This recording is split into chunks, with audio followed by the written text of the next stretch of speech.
I want to be at the meeting.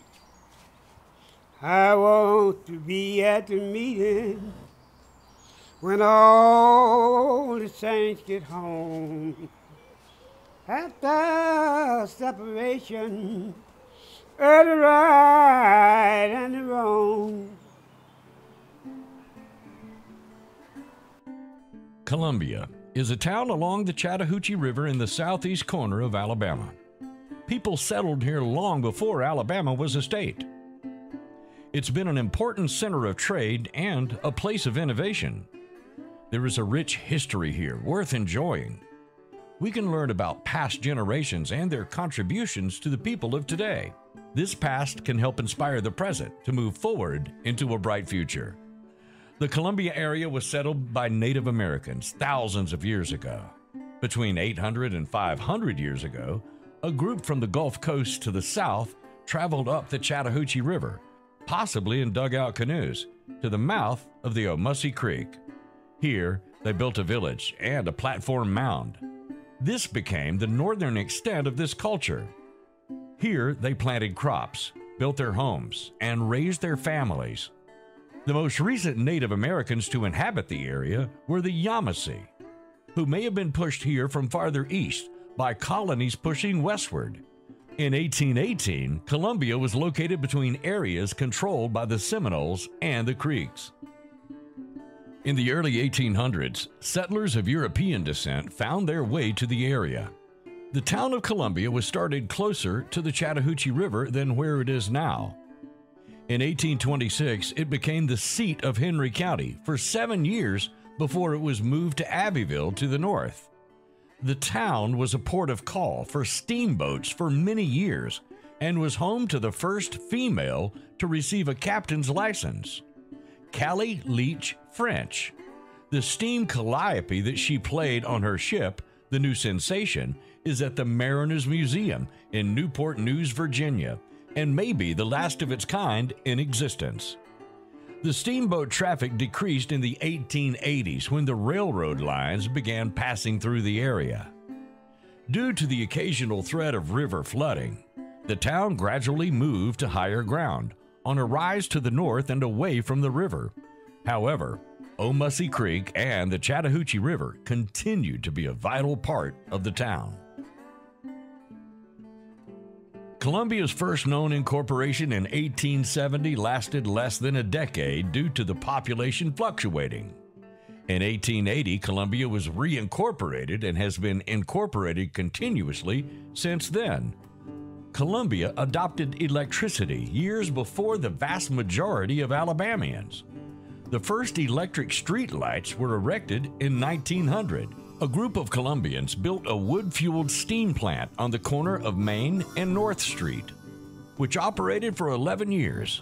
In 1918, the same year construction began on Wilson Dam along the Tennessee River in North Alabama, Columbia Power Company finished 2 hydroelectric dams on Omussie Creek.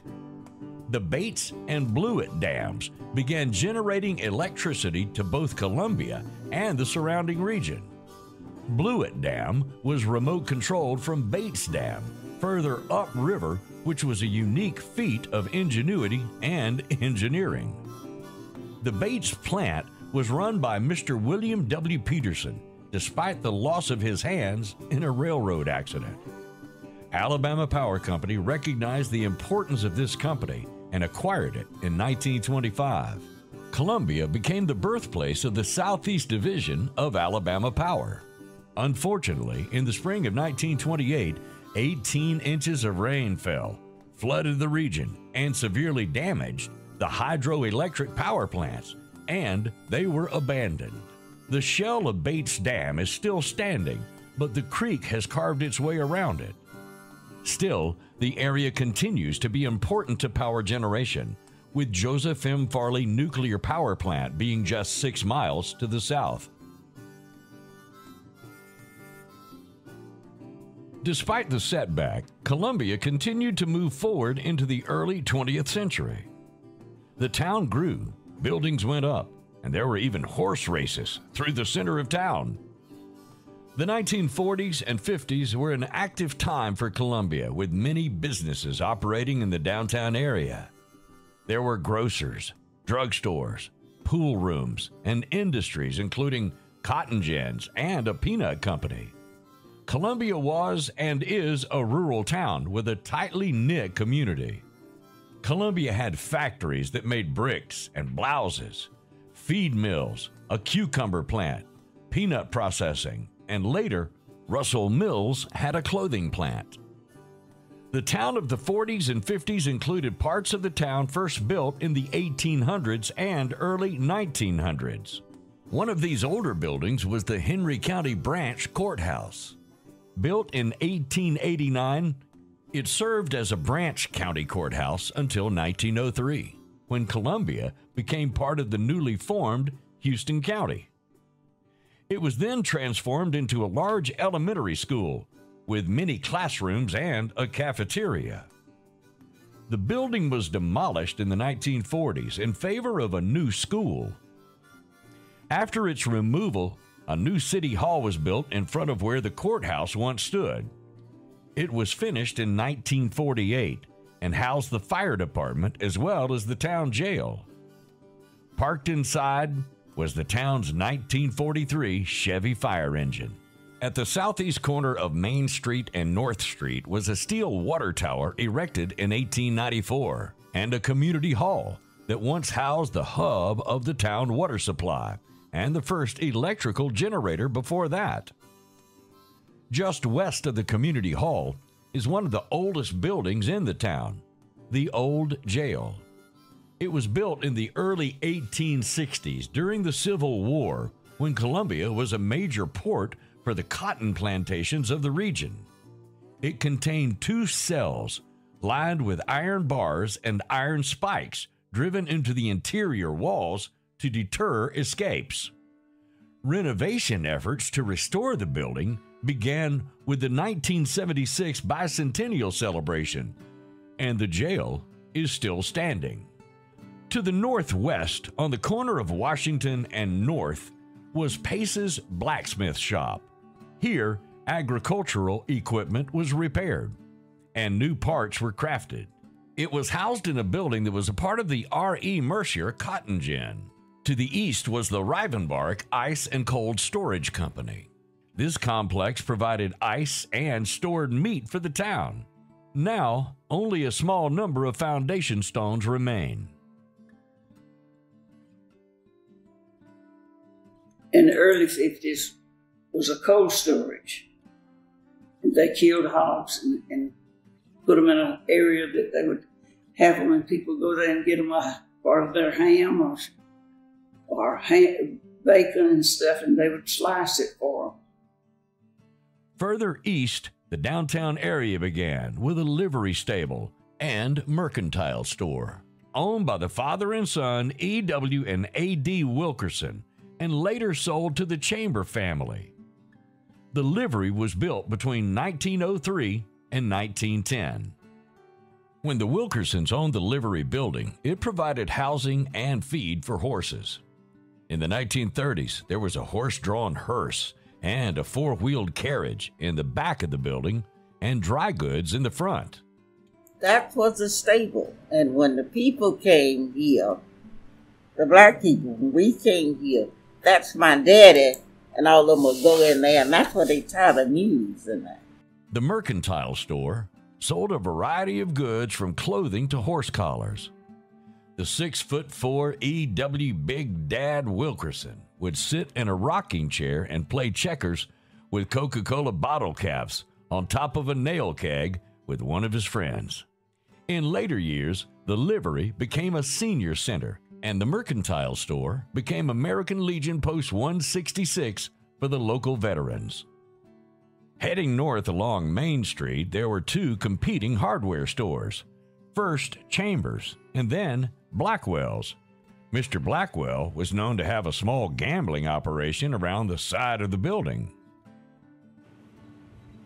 The old man would get out there on the north end of this thing, and they'd play checkers and dominoes for money. They did a little gambling around there. Mr. Blackwell liked it too, and all the older guys would do that. They'd play checkers and dominoes for money and, gambling on it. Actually, the old men would shoot marbles too. Can you believe that? Wasn't a lot going on back in those days, you know, the 40s and 50s. They'd shoot marbles and all that. They're gambling all of it. All of it was money. Next to Blackwell's was a small, simple brick building belonging to the local telephone company. Next to the front wall along the sidewalk was a brick telephone booth. In recent years, the building was renovated to be more ornate. Next to the telephone office was a building that was the location of multiple businesses, including law offices and the Anglin radio and TV shop. This building was followed by a low cinder block wall where local children would sit. Behind the cinder block wall were steel bars to prevent foot traffic between the Anglin radio and TV shop and Lanford's drugstore. Lanford's drugstore was popular in the community for many years. They sold groceries, candy, and other household items in addition to medicine. Very nice store. But we as blacks during that time, you had to go around to the back door. Even if you bought a cone of ice cream, you'd pay for it and they'd come back and hand it to you back. Next to Lanford's was a narrow storefront that changed owners several times, from a pool hall to F.A. Bryan and Sons feed store to Saliba's store, among others. The next storefront was a longtime facet of the downtown community, Hunter's Grocery Store.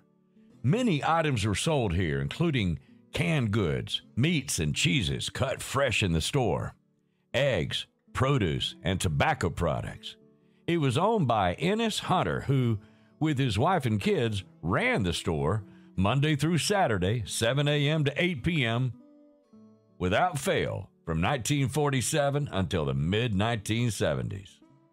If there were still customers, the doors would stay open. Saturdays were busy. This was when the farmers would come to town to shop. The parking spaces along the streets would be full all day. The wood floor was a dark brown and had to be swept every day.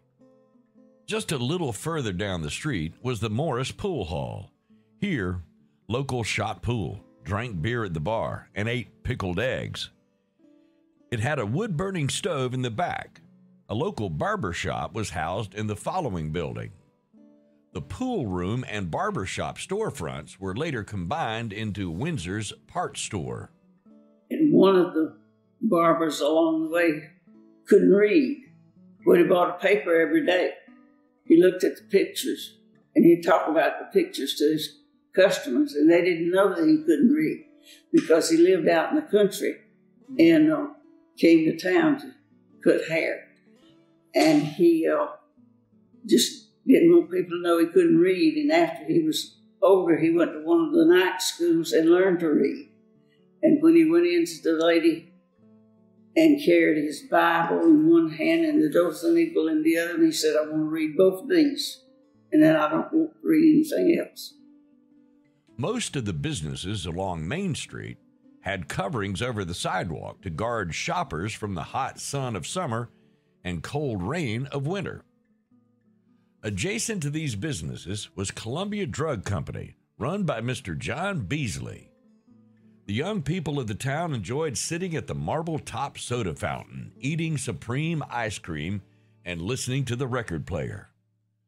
On the southwest corner of Main Street and Church Street was Gilbert's Grocery that was later bought by Mr. Nix. It was heated by a pot-bellied stove, and Hunter fans moved the air in the hot summers. Like Hunter's Grocery, meat and cheese was cut to order. Animal feed was kept in the back. The ornate cornices of the sidewalk covering for this building can be seen in some of the earliest photos of the town. It was fondly remembered by some of the residents of Columbia. And Fox had a house, but he wouldn't live in it. He rented it out to a family. He used to sweep up for Mr. Carlton Nix, and that was where that little park is right over there now. And he was in there and went to sleep back on some feed bags in the back. And so Mr. Carlton closed up. And Mr. Carlton Nix ran that store, and his wife was a math teacher, dang good, at the high school. I had her all my advanced math classes and everything. But so he was trapped, couldn't get out because it was padlocked outside and everything. He didn't have a key. You couldn't get out. It wasn't a, wasn't a push panic bar type thing back then. So He picked up the phone and started dialing. Well, Fox didn't know much about a telephone. It was a rotary dial type phone back then. Finally got Mr. John Beasley, who was the pharmacist. Around the corner, along Church Street, was another storefront that had many owners, such as Darby's General Store and Gilmore's Flower Shop. This was followed by a couple of warehouses, and then Ed Brown's service station, that later became the Junior Food Store and is now the location of a Valero gas station. On the corner to the west was Jackson's Ingram service station. Unlike other service stations, the original building is still standing. On the western edge of downtown is the Columbia Cemetery, which is enclosed in an ornate wrought iron fence and has a beautiful summer house at the entrance. There are over 1,400 internments, and the oldest known burial is from 1839.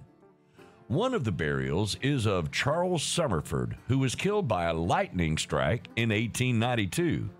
According to legend, a tree once grew next to his grave, but lightning struck the tree and shattered Mr. Summerford's headstone. A replacement headstone was also struck and shattered, so city officials neglected to place another for fear that it would be struck also. Just east of the cemetery is Houston County High School. It is a large brick building that was built in 1936. It replaced the older high school that was erected in 1899 as the last home of the Columbia Institute and survived until it was torn down in 1940. The newer school was built directly behind the older one. To the west of where the old school stood was the Ag Building.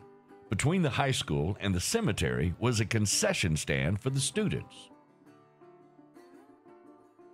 Across Washington Street to the east was a Pan Am service station on the corner, followed by the Blackwell Dry Cleaners. The dry cleaning chemicals were stored in what looked like a small metal water tower. This business had a unique front wall and had previously been Tom Justice's service station. Heading east from the dry cleaners across a gravel parking lot was the Lingernook Building. This two-story building was built in the 19th century by Captain John T. Davis and initially held the Old Manufacturers Bank, but was referred to as the Old Hotel for many years. This was possibly in reference to the second-story rooms rented out to doctors and lawyers for their offices. Captain Davis was a Confederate officer during the Civil War and became a prominent, well-spoken-of citizen of Columbia till his death in 1911. The building housed various businesses, but had fallen into disrepair before being torn down in the late 1950s. It was a throwback to earlier days in Columbia. They had some rooms that they did rent out if people needed them. But it was a very active hotel and had a lot of people staying in them because they had to go to Dothan, and that's just too far to go to be in a hotel. If they gave out rooms in the hotel, they would go to some rooms in the city that was that way. Turning north on Main Street and passing the Lingernook Building on the left, there was a location that initially held Versey's Pressing Shop, followed by World War II War Bond Drive location, and then Williams Cucumber Plant. The cucumbers were in boxes that would weigh anywhere from 60 to 100 pounds for a person to pick up. Because they came in every night and picked up the cucumbers and carried them to Cairo, Georgia, to be made into pickles. Next were two connected storefronts in a brick building. The first storefront was home to McKimmy's Swanee store for a time, and then Adams Grocery Store. The owner, L.H. Adams, served the community both in the fire department and as chief of police. The Swanee stores were an early grocery store chain originating in neighboring Georgia. In the adjacent storefront was Weather's Shoe Shop and Dr. F.S. Twitty's office. Dr. Twitty graduated from the University of Georgia and Johns Hopkins University. He was a resident of Columbia from 1895 to 1940, where he treated maladies and helped deliver many children. Finally, on the west side of Main Street was a small brick building that was Charlie Miller's General Store, the Columbia Post Office, and Gene's Gun Shop. To the north, across the street on the corner of River Street was and is the First Baptist Church. This elaborate brick building was built in 1885 to replace an older wood frame church.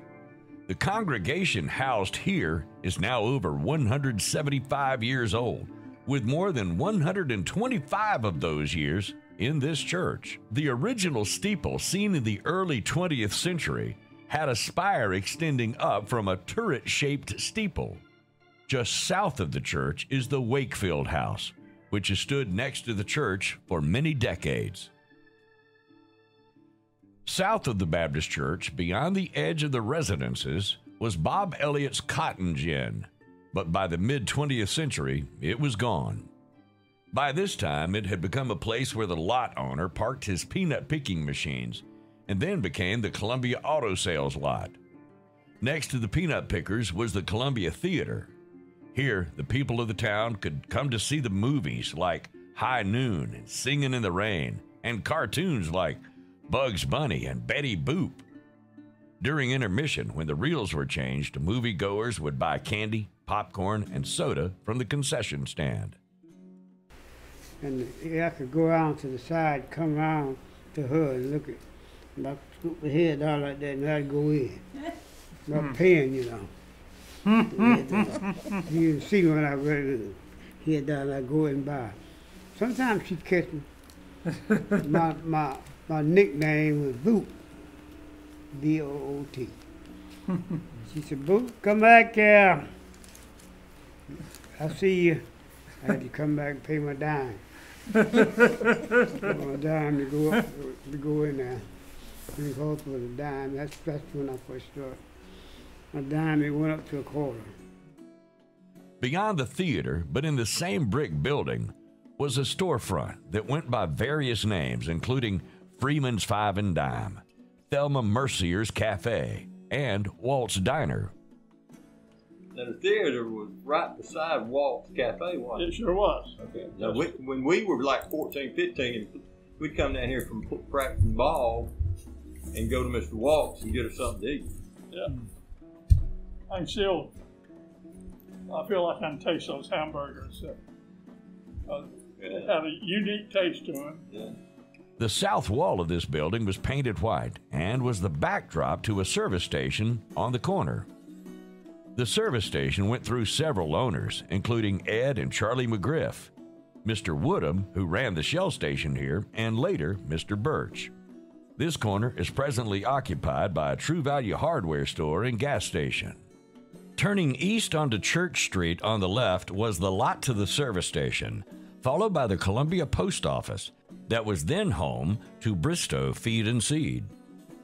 The buildings further east included Lois Bryan's Beauty Parlor and Radney's Casket Company. A short walk to the east, on the south side of the road, was the Columbia Methodist Church. Though it was brick by the mid-20th century, it began as a wood-frame church in the late 19th century. Across the street from Bristow Feed and Seed and to the southeast were 3 cotton warehouses where the Dollar General now stands. These warehouses were where Mr. Oakley stored the cotton bales from his company's gin. These were some of the largest buildings in Columbia.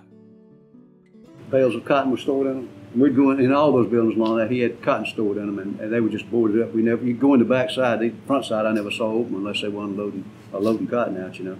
But they'd store bales of cotton in there. We'd go in there and play in there. On the southeast corner of the intersection of Main Street and Church Street was a Standard Oil station. It had a smaller car wash, a kerosene pump, and multiple neon signs. It had a gravel parking lot rather than asphalt. The car wash structure remains on the lot. To the south of the service station along Main Street was initially Charlie McGriff's grocery store, and then became McKimmy's Swanee store after it moved from across from the theater. The business was taken over by Mr. Jernigan after Mr. McKimmy retired. Among many other items, shoes and overalls were sold, as well as hoop cheese cut to order. Next to the Swanee store was the Bank of Columbia. It was started in the early 1900s and served the community for nearly a century. The most publicized thing to happen in Columbia occurred the morning of January 17, 1958, when the Anglin brothers robbed the bank at gunpoint. They tied up Walter Oakley Jr. and his staff in the back before forcing Mr. Oakley to open the safe and empty out the drawers. They fled with $19,000 in cash in 2 separate getaway cars. After an FBI manhunt of the region, they received a tip that one of the brothers had a girlfriend in Hamilton, Ohio. Shortly after a raid on the house of the girl's father, the brothers were captured. Clarence and Alfred Anglin were sentenced in federal court to 15 years, as they were already wanted for other crimes. And their brother John, who had no criminal record, got 10 years. The sentences were shortened due to no blood being shed, and they claimed to have used toy guns. The 3 men were then tried in the Alabama State Court and received an additional 25 years each. They were initially sent to prison in Atlanta, where Clarence and John attempted to escape. After being caught, they were sent to the maximum security prison in Leavenworth, Kansas, where they again attempted to escape. This time, they were sent to the island of Alcatraz that was believed to be inescapable.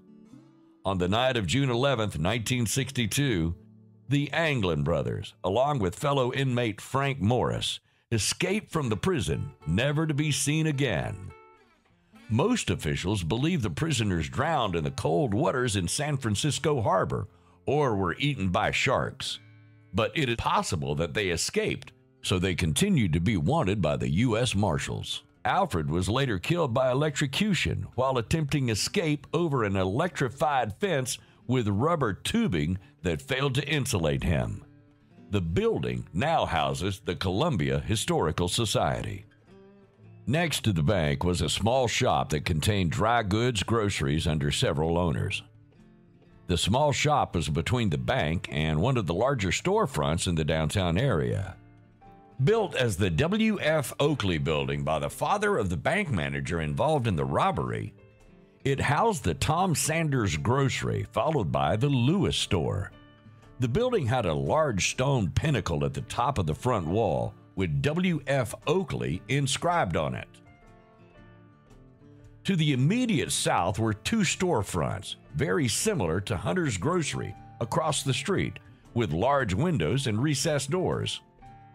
These storefronts were in a brick building that, in the early 20th century, was a 2-story building before the upper story burned. Since the Lewis store building has been removed, the partial brick frames of the upper story windows can be observed on the north wall of the building. The storefront on the left of the building was Wakefield's Red Front store, and later Killingworth's Town Shop. Now that one's kind of interesting building there.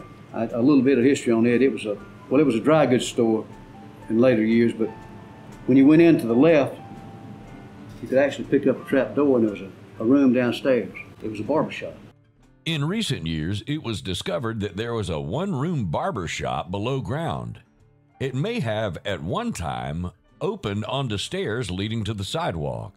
There may be a corresponding room under the right storefront based on a bricked-over doorway.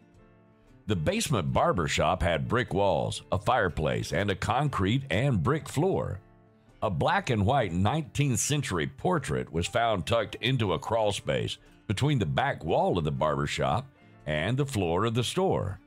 The right storefront housed Seburn's Grocery, then Roy Windsor's Pool Hall, followed by Ben Oakley's business office. The pool hall had a reputation for having a rough crowd. The police were once called to the hall when a customer brandished a hand grenade that later turned out to be a fake. Adjacent to the pool hall was a livery stable, very similar to Wilkerson's livery across the street.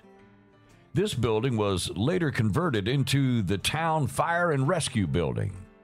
Next to the livery was a large hardware store with 2 front doors with glass block above the entrances. It was home to P.B. Cox and Wiley's Hardware, followed by Jernigan's Port City Hardware. Both stores had their name featured in large letters on the front wall of the building. Next to the hardware store was a 2-story building that contained Windsor's Garage on the ground floor and the town telephone switchboard and Masonic Lodge on the 2nd floor.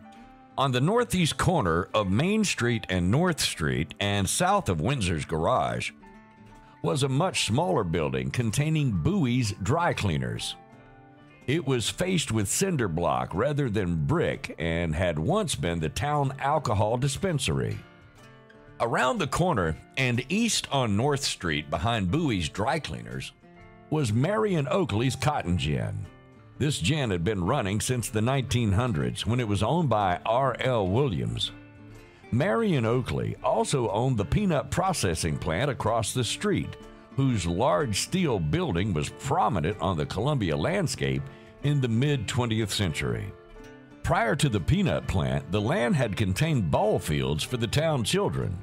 The final building on the east side of the downtown area was a small Woco Pep service station in front of the peanut processing plant.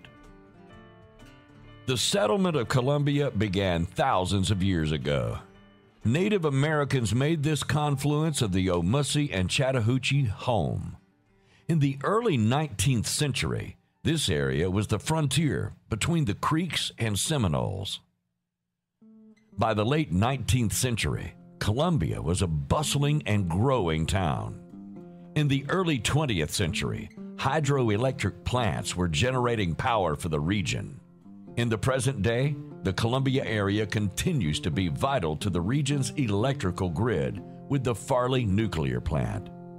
The town has a rich history that is kept alive through the efforts of the members of the Columbia Historical Society, which is conveniently located in the old Columbia Bank Building downtown. Though the weather here can be warm, so can the hearts of the people who call Columbia home. Take the time to visit this innovative town along the Chattahoochee River.